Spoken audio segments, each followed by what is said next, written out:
Citi Prime News at 12 midday. Update you on all the running stories and connect you to the newsmakers. Citi News.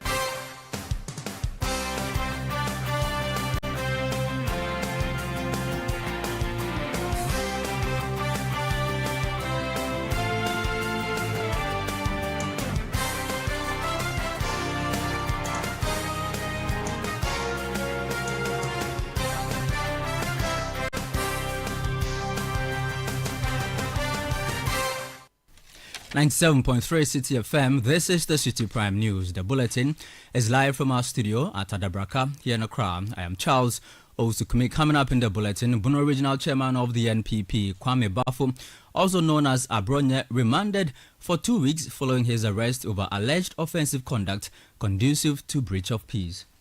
To use that as a punishment against an accused person who has not pleaded guilty to the offenses that he has been charged with, and a clear breach of Article 19(2)(c) or 1992 Constitution. Also coming up, NDC Vice Chairman Chief Sofo Azoka to be arraigned over alleged assault on NPP third Vice Chairman Alhaji Masoudu during the Akwatia by-election. Still ahead, West African Examination Council to digitalize examination processes to curb increasing malpractices. Gradually, we are also thinking about probably computer-based testing. It is something that we have thought about. We've had technical committee meetings. These things will call for a lot of investment. And later, we'll look ahead to the 2025-2026 edition of the Ghana Premier League season as the games kick off tonight. All that and more coming up on the Citi Prime News, which is heard around the world on citinewsroom.com and across our partner stations. In the Western region, we're on Beach 105.5 FM and Sky Power 93.5 FM, both in Takrade. In the Bono region, we're on Greener 95.9 FM in Sunyai. In the Ashanti region, we're on Adwimpa 99.9 FM in Nkariye. In the Volta region, we're on Heritage 107.3 FM in Hohoi and Freedom 88.1 FM in Sogakope.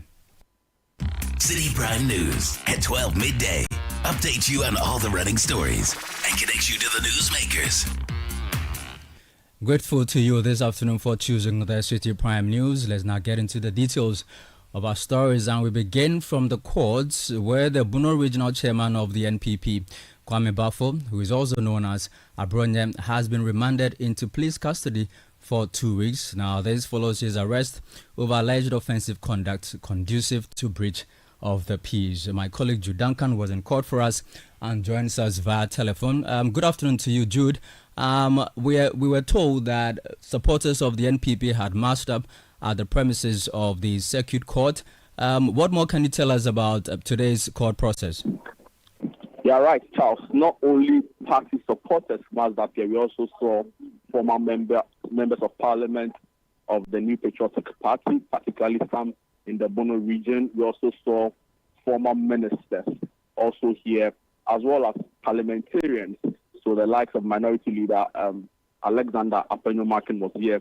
We saw Godfrey Dame, who's also a former Attorney General, here as well, and other National Party executives here.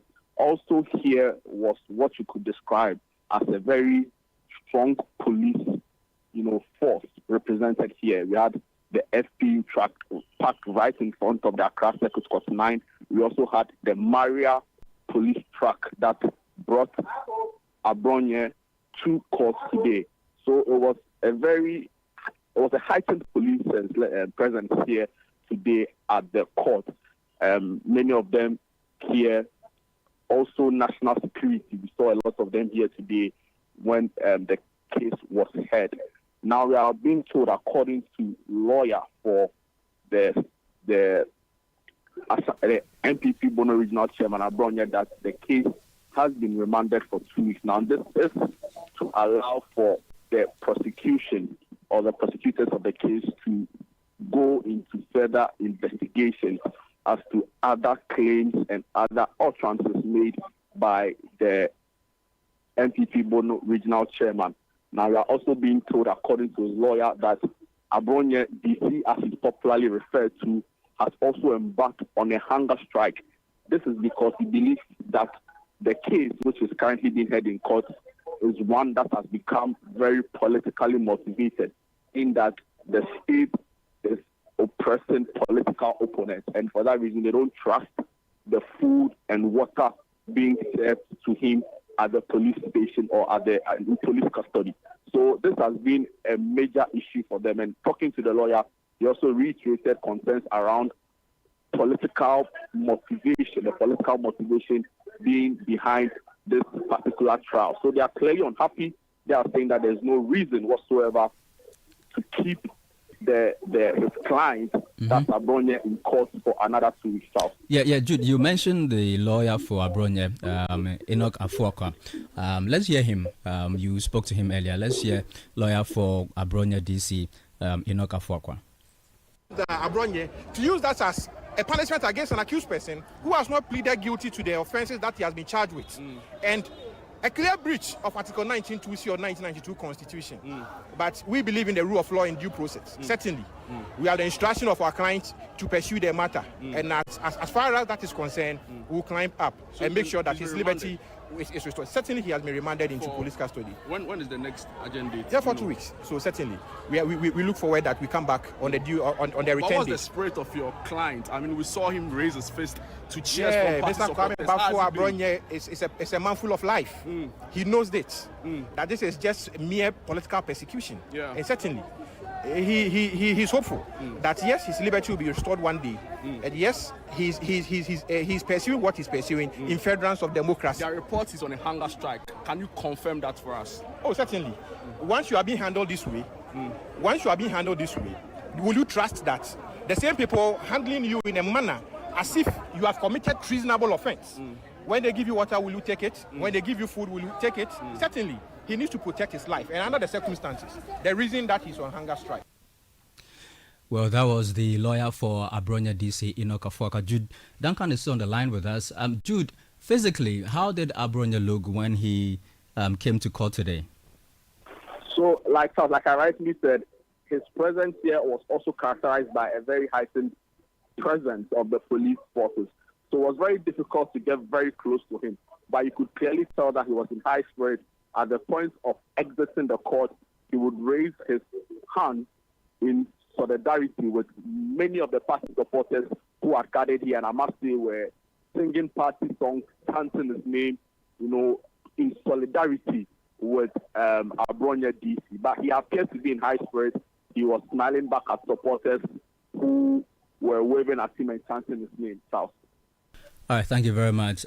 Jude Duncan is my colleague here in the Citi Newsroom, reporting from court, where Bono Regional Chairman of the NPP, Kwame Bafo, also known as Abronye DC, has been remanded into police custody for 2 weeks. Let's stay on this matter. The Doma East MP, Paul Chumberima, was in court today. Now, he has asked President Mahama to stop what he calls political oppression against opponents.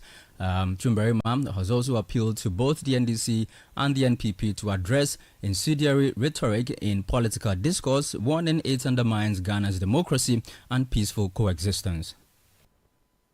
You cannot say that the justices issue has a problem. You cannot say that. I mean, we are going through the same process. However, we believe that the leader of the country must help us to resolve this issue amicably.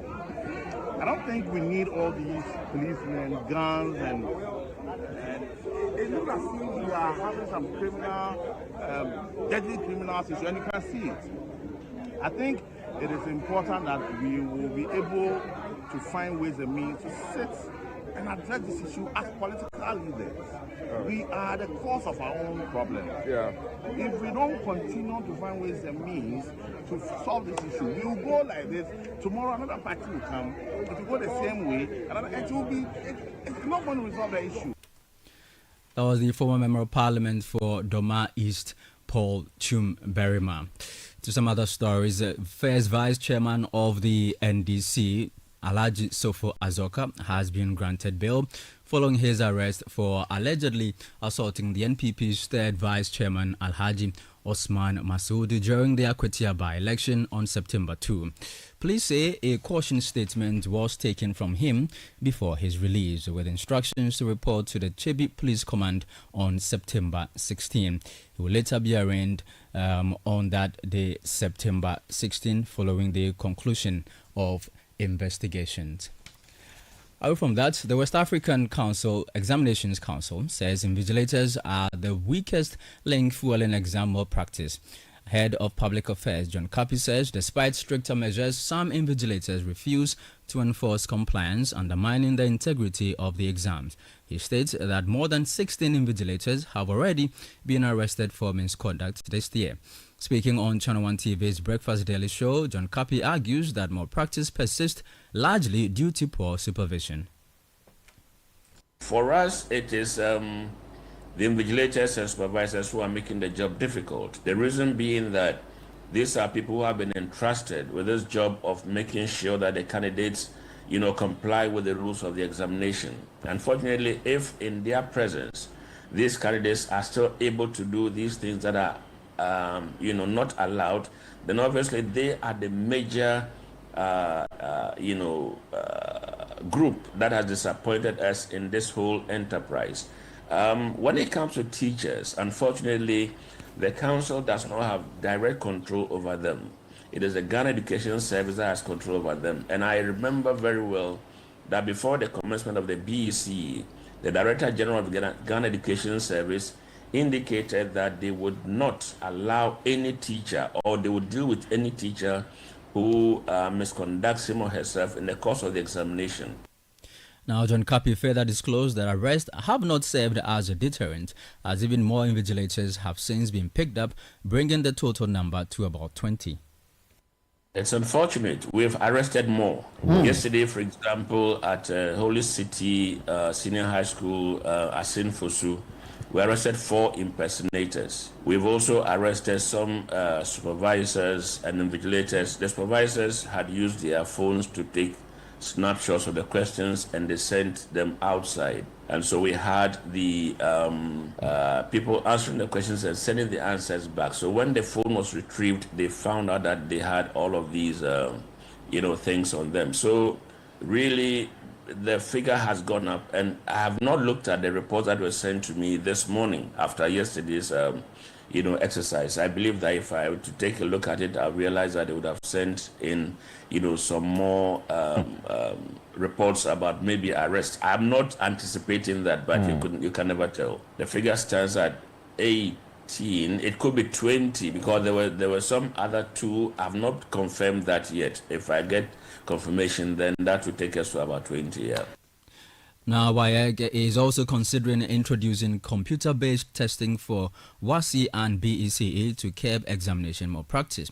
Under this system, candidates will take the exams using computers instead of the traditional paper format.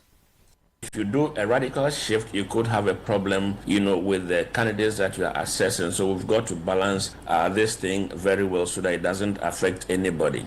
Besides that, gradually we are also thinking about probably computer-based testing. It is something that we have thought about. We've had technical committee meetings.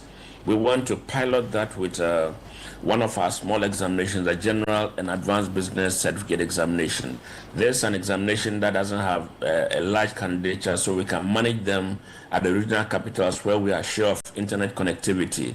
And once we're able to do that, we believe that we can begin the process so that, if that works out, of course, we can replicate that. But again, these things will call for a lot of investment.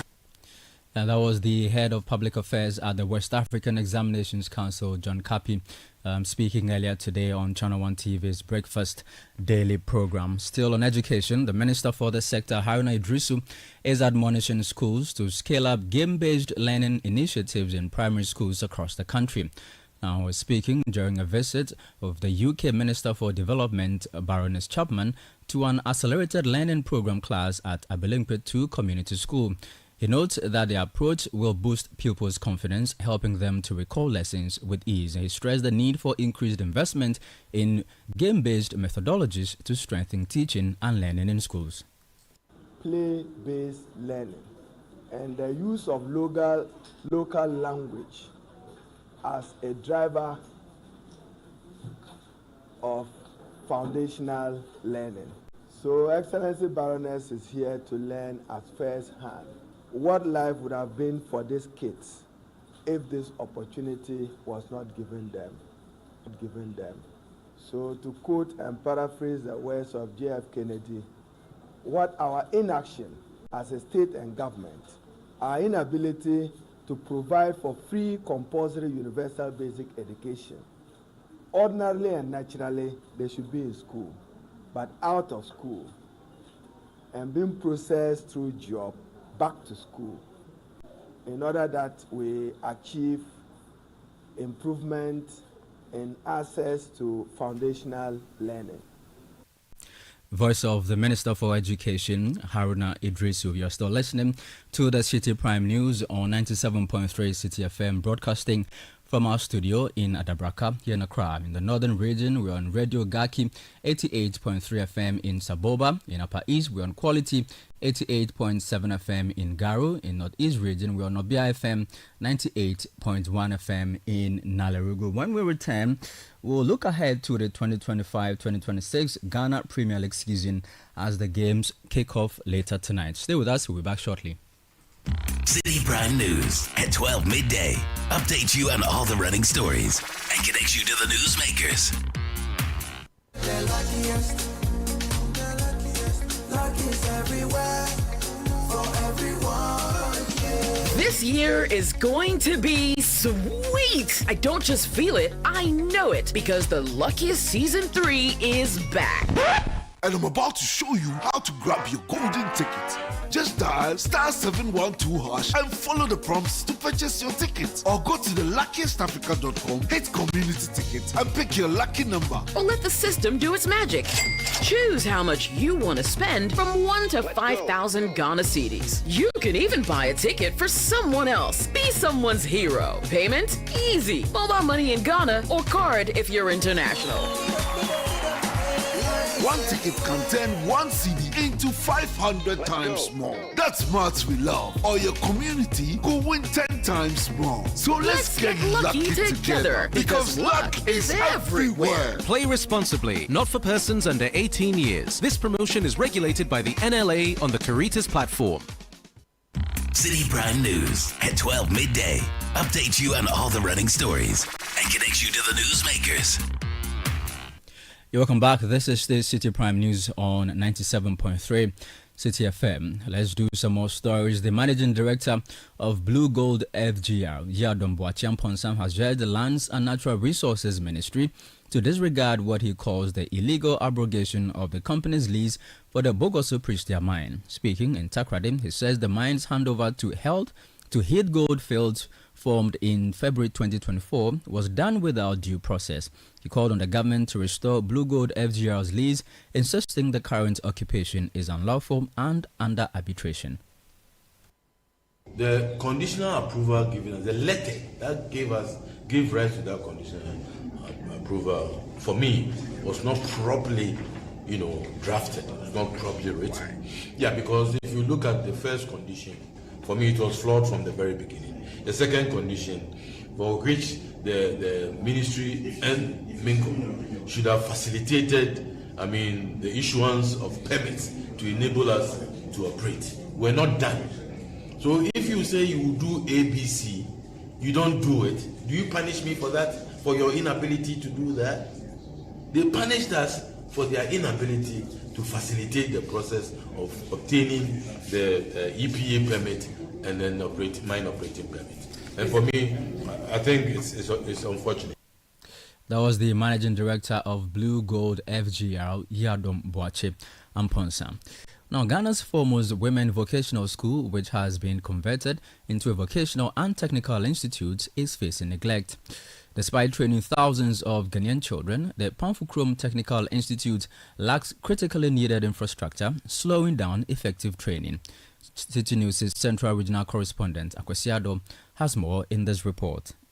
Established under the leadership of the Governor of Gold Coast, Sir Gordon Charles Aden Clark, in January 1957, the Institute's main focus was to equip women with employable vocational skills. It was later converted to focus much on girls and subsequently converted into a full technical and vocational school. The school is currently running 8 technical and vocational courses with a student population of 740, but without correlating facilities giving rise to severe challenges. the beds are not enough to occupy the students, and also the dormitory as well. And 20 will be having bed, and the 20 will be lying on the floor with their beds. And some will have to go home and get medication and also come back. It is affecting academics. WC and there is no light. Wild animals there, something like snakes. So yeah, some of the students get afraid to go there. We lack waters, so because of that, we need to take our buckets and go to the stream or the riverside to fetch waters. Spread of infections in both the boys and girls' dormitories are common according to authorities. There's outbreak of infection. They normally go to hospital for treatment and other things, so we need help. Equipment for practical lessons have also become obsolete, and some buildings even marked as unsafe by the National Disaster Management Organization. They wanted to demolish all this, the former administration together with this one. But if they do that, it will be difficult for us to have practicals. All that we need is practical training tools, a workshop where you can easily facilitate teaching and learning. Is what we don't have. Despite these challenges, the school's performance in the TVET examination 3 years ago propelled its upgrade from a Category C to Category A technical school. But the principal, Alfreda Dedeopong, believes the school may attain even more plausible results when supported with needed resources.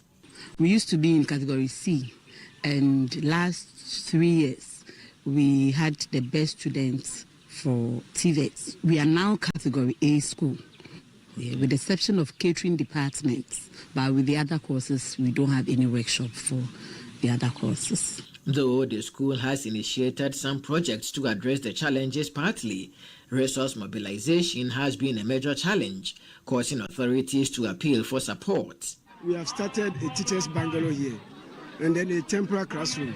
We have written to the district assembly, other companies and stakeholders. We have done all the efforts, but the ones who are coming in is very small. The Ghana TVET service, however, says it has begun streamlining that sector of education. Seth Botre, the Central Regional Deputy Director of Ghana TVET service, assured Pamfukrom Technical Institute will soon receive some infrastructural support.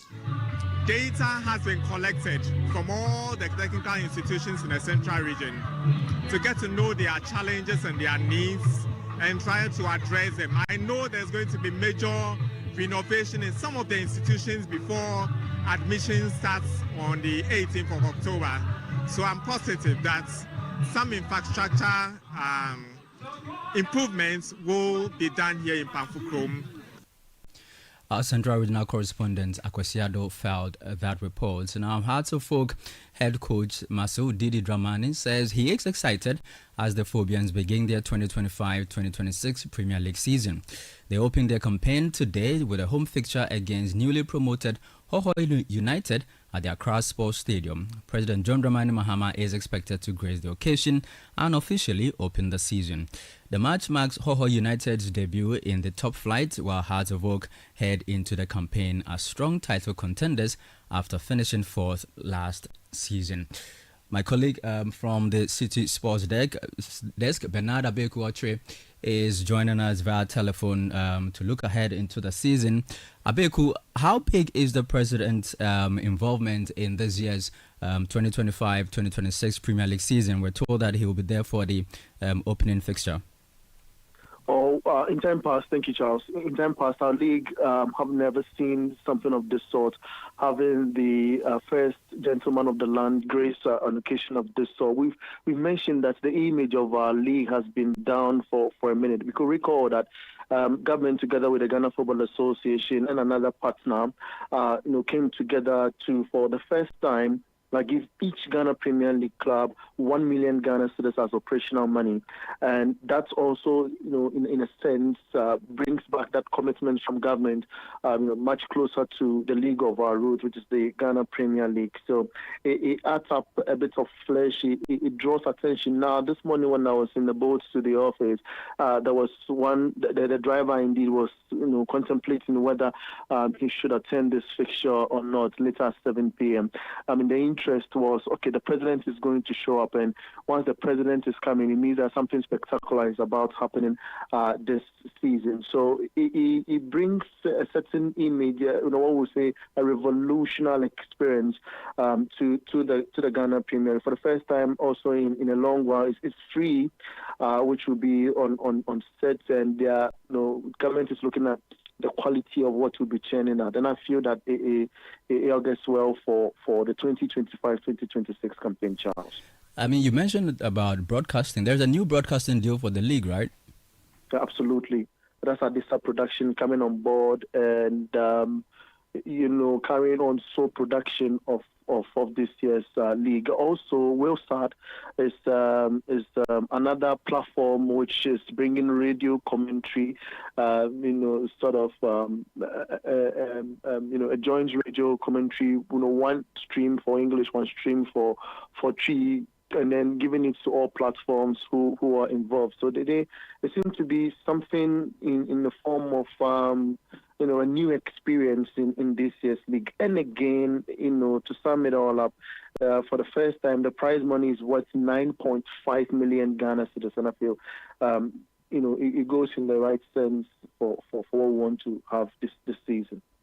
So a lot to look forward to this season, but we both know that, when Hearts and Kotoko are doing well, it helps the league even to do even better. So Hearts of Oak, they start their campaign tonight against Hoho United.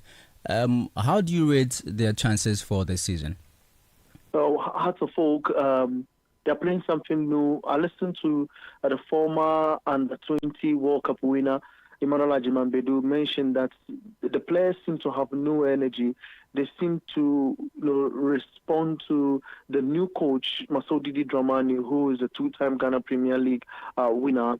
They seem to understand what he's preaching. They're playing something solid and beautiful. They've got a mix of young and experience in the goalkeeper, who's a Black Stars #1 goalkeeper, in Benjamin Asari. It gives the club new sense of belief that after winning games in preseason and trophies for that matter, they want to go into the season replicating same form to be able to stamp the authority as the continental masters, if you want to by extension put it in that sense. So they want to go all out and make sure they replicate same form they did in preseason in their current campaign. The exciting news is that there's a minimum wage introduction for professional players in the Ghana Premier League. So the idea behind this is to keep very good footballers here in the country and make sure they play something solid and excite football-loving fans.